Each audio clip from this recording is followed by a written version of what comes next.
There is a moment, and if you've lived it, you know exactly what I'm talking about. When something shifts, not loudly, not dramatically, just quietly, like a light being turned on in a room that was dark for far too long. You stopped reacting the way you used to. You stopped apologizing for things that weren't your fault. You stopped shrinking yourself to make someone else feel bigger. And somewhere in that stillness, in that new and hard-won peace, you finally found someone noticed.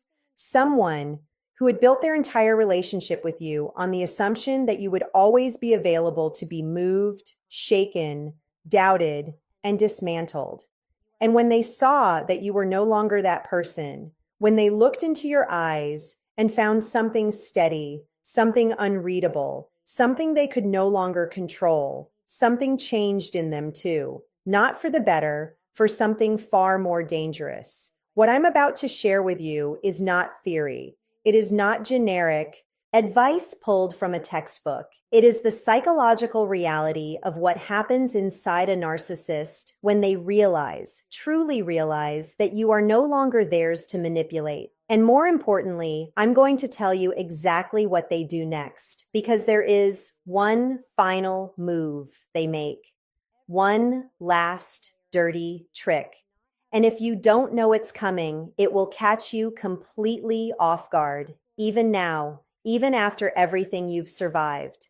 If this kind of deep psychological truth is something you need in your life right now, and I think it is because you're still here, then make sure you subscribe to this channel. Every single week, content like this is waiting for you. Content that doesn't talk down to you, doesn't offer empty affirmations, but instead gives you the raw, precise psychological understanding you need to protect yourself and rebuild your life. Subscribe now. Stay with me because this one is important.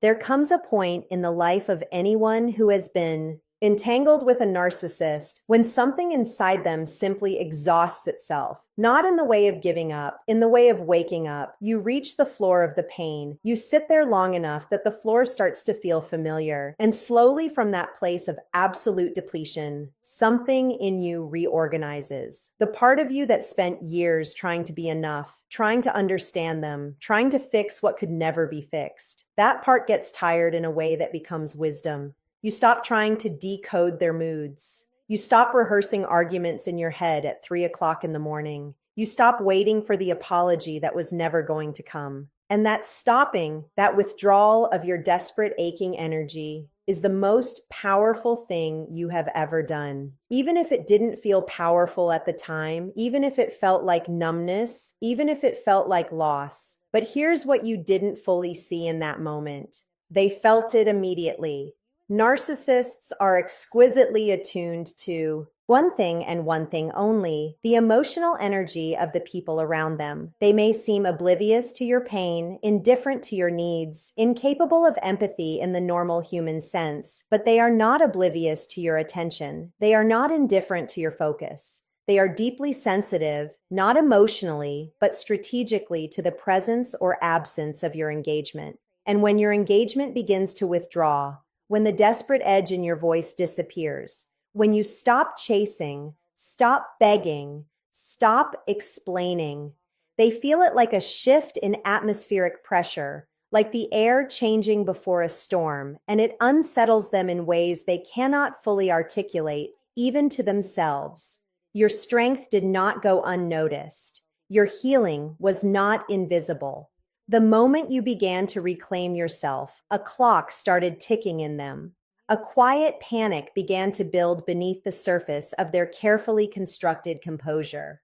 Because you were never just a person to them, you were a resource, a mirror, a supply. And supply does not simply walk away without consequence. At least not in the narcissist psychological world. Supply is supposed to stay. Supply is supposed to orbit. Supply is supposed to be perpetually available, perpetually affected, perpetually reachable. And you had the audacity to become something else entirely.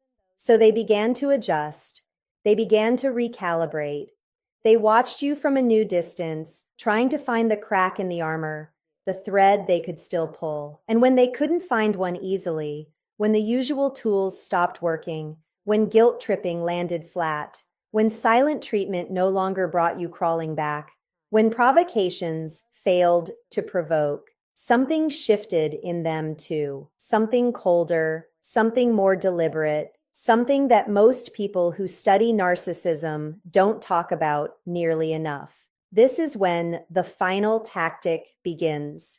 The final tactic doesn't look like what you'd expect. It doesn't arrive with the drama and cruelty of the early cycles you lived through. It doesn't look like rage or punishment or the cold, calculated devaluation you already know how to recognize. It is far more subtle than that, far more sophisticated. And because it comes dressed in something that looks almost like decency, almost like change, almost like the person you always wanted them to be, it is the most dangerous move they make. What the narcissist does when they finally accept that their usual arsenal has failed is this. They perform a transformation, not a real one, a performed one. They manufacture with remarkable precision the exact version of themselves that you always needed them to be. The version that would have kept you, the version you grieved the loss of 1,000 times. They become, or rather they appear to become, reflective, remorseful, awakened, self-aware. And they bring this new version to your door with a kind of softness and sincerity that feels, against all your hard-won logic, utterly real. This is the Hoover maneuver at its highest level of psychological sophistication. And what makes it different from the early stage Hoovers, the texts, the grand gestures, the cycling back to love bombing, is the depth of the performance and the precision of its targeting. In the early cycles, they came back with attention and affection. Now they come back with apparent growth because they have watched you. They have paid attention to your evolution, your language, your boundaries. They have listened perhaps without you even realizing it to what finally pushed you away. And they have constructed a response so carefully tailored to your specific psychology that it can feel, even to someone who knows better, like a genuine miracle. They will say things that sound like the words of someone who has done real inner work. They will acknowledge specific hurts. They will use the vocabulary of accountability. They will create a space that feels safe. Deliberately, strategically, artfully safe, because they know that safety is what broke you open, and they are going to offer you a facsimile of that safety so convincing that every part of you that still holds love for who they could have been will lean forward and whisper, maybe this time, this is the trick, this is the last dirty trick, and it works when it works. Not because you are weak, but because you are human. Because you have a heart that genuinely wanted repair. Because you carry within you an innate, beautiful capacity for hope and belief in change. And they are using that against you. They have always used it against you. But now they are using it with a level of precision they have never used before. Because this is their last move. Some part of them knows that if this doesn't work, you are truly gone. And so they bring everything they have to this final attempt. Understanding why this happens requires you to look at what is happening inside them, not with compassion that excuses them, but with clear-eyed psychological precision that protects you. When a narcissist loses control of someone they once held tightly in their psychological grip, they experience something that functions in their internal world, like an identity crisis. Because you were part of the architecture of their self-concept, your admiration, your attention, your fear, your devotion. These were load-bearing walls in the structure of their fragile inner world. And when you withdrew, when you became strong enough to live without the constant turbulence they created, you didn't just leave a relationship, you destabilized an entire internal ecosystem. Their sense of superiority depends on having people beneath them. Their grandiosity requires an audience. And you, by healing, by growing, by quietly and powerfully refusing to participate anymore, took all of that away. You became evidence of something they cannot afford to believe, that they are not as powerful as they think, that someone can genuinely outgrow them and become more than they ever were in the relationship. This is not merely uncomfortable for a narcissist. This is existentially threatening. It touches the rawest wound in their entire psychological structure. The terror that underneath all the performance, they are ordinary and breakable and beatable. And you, by walking away with your dignity intact, proved it. So the final tactic is not just about getting you back. It is about restoring their internal equilibrium. It is about reestablishing that they still have power, that they can still move you. If you are finding this valuable, if something in these words is landing in a place that feels true and recognized, then I want to remind you that this channel exists to give you exactly this every week. Subscribe if you haven't yet. Share this with someone who needs it, because this is the kind of content that can change the trajectory of someone's life. After the initial approach, the performance of growth, the carefully calibrated softness, there will almost always come a second phase. And this is where the mask begins to develop hairline fractures, if you are watching carefully, because a genuine transformation can sustain itself indefinitely. A performance, no matter how polished, cannot. At some point, the effort required to maintain the act exceeds what they are willing to invest. And when you don't capitulate quickly enough, when your strength holds, when you respond with warmth but not surrender, the pressure begins to build behind the mask. And then you will start to see it. Small things at first, a flash of impatience when you don't respond the way they hoped. A subtle shift in tone when you maintain a boundary. A moment where the old deflection appears, dressed in new language, but recognizable in its movement. They might frame their efforts as sacrifice. They might begin to suggest gently but unmistakably that your caution is the problem, that your inability to simply believe in their change is evidence of your damage, not theirs. This is the reframe. This is where the accountability they performed begins to redirect itself back at you. If you are not watching for it, you will absorb it. Your nervous system, already trained by years of subtle manipulation to believe that your perception is the issue, will be vulnerable to this inversion. They will suggest that your strength is actually rigidity, that your clarity is actually fear, that your refusal to immediately trust is a wound you need to heal, not a wisdom you have earned. And they will do this so smoothly, so seemingly compassionately, that it can feel like they are trying to help you, even as they are dismantling the very foundation of the strength that freed you. Do not let them redefine your strength as your pathology. This is the crux. This is the center of the final trick.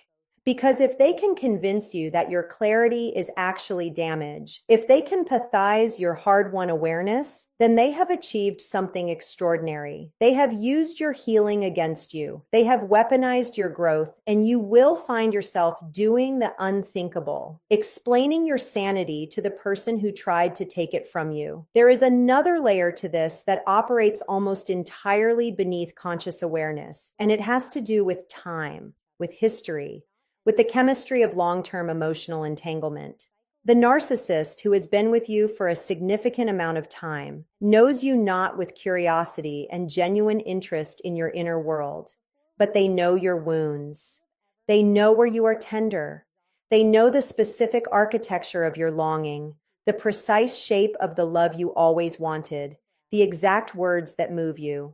This knowledge was gathered not out of love, but out of utility.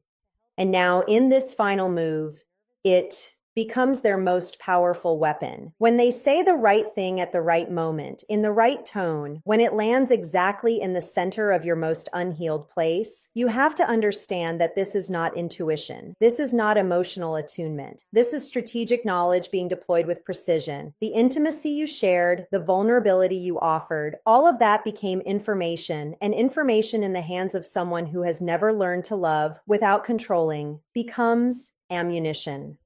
So when their final approach echoes your own deepest language back to you, and you feel that uncanny sense of being truly seen, what you are actually feeling is your own soul being mirrored back at you, not their love, yourself reflected. And the feeling of being known that arises in that moment is real. It's just not coming from them. The answer to all of this is not cruelty. It is not revenge. It is not a dramatic confrontation or a righteous speech. Those things feel satisfying in imagination and are almost always counterproductive in reality. Confrontation gives them something to work with. Drama gives them energy. Anger, even justified anger, is still engagement. The answer is something far quieter and far more devastating to a narcissist than any emotional display could ever be. The answer is discernment without performance. It is the capacity to hold your ground so naturally, so effortlessly, that it doesn't look like holding ground at all. It looks like simply being who you are. Because what a narcissist truly cannot tolerate is not anger, not rejection.